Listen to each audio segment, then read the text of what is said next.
Formal na hinamo ng mga abogadong taga-suporta ni Vice President Sara Duterte ang ongoing impeachment proceedings sa House Committee on Justice.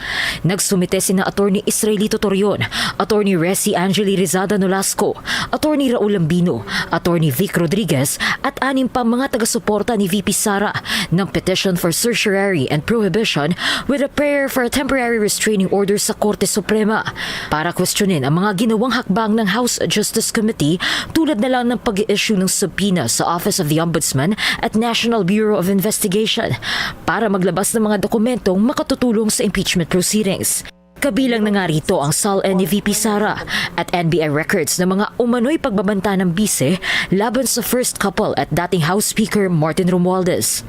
The fourth vice challenge is simple but serious.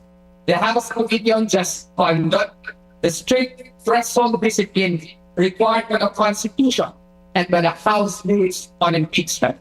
It allowed the third and fourth impeachment complaints to survive despite defects in form and substance, and then attempted to cure those defects through a subpoena-driven evidentiary process.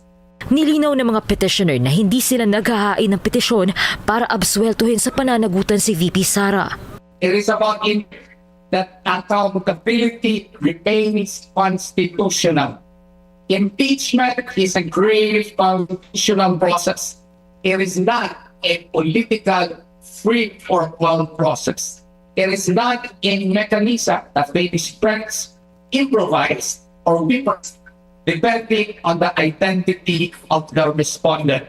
Kaya hinihiling ng mga petitioner sa Korte Suprema na ipawalang bisa ang mga naging aksyon ng komite at pigilan na ang mga susunod pang pagdinig.